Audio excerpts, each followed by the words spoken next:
Po binigyan ng Diyos ng kalayaang mamili. Hindi naman ang Diyos ang nagtatakda ng kapalaran agad natin. Yung mga mangangaral po, yun, tinatakdaan ng Diyos ng kapalaran. Pero yung mga taong hindi naman mangangaral, ay meron po silang kalayaang mamili ng kanilang ng kanilang magiging kabuhayan.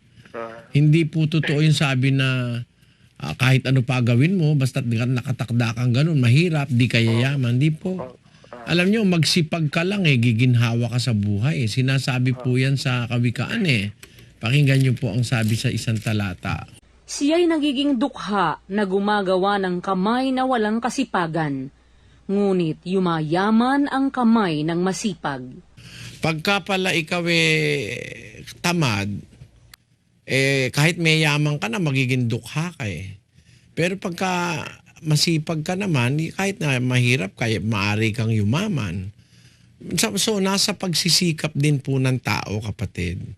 Ang tao ay po pwedeng magplano para sa kanyang sarili. Kalayaan nating bigay ng Diyos yun Pakinggan niyo po sa 16:9. Ang puso ng tao ay kumakatha ng kanyang lakad. Ngunit ang Panginoon ang nagtutuwid ng kanyang mga hakbang. Ang puso ng tao kumakatha ng kanyang lakad.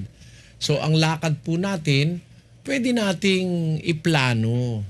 It is the heart of a man that deviseth his way, sabi ng Diyos.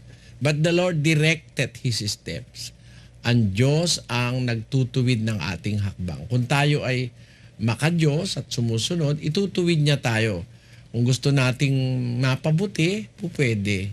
Pero kung gusto nating gumawa ng masama, pwede rin May kalayaan nga po ang tao Kaya po yung takda na sinasabi nyo na para bang kahit ano gawin mo, doon ka na lang, hindi po totoo yun.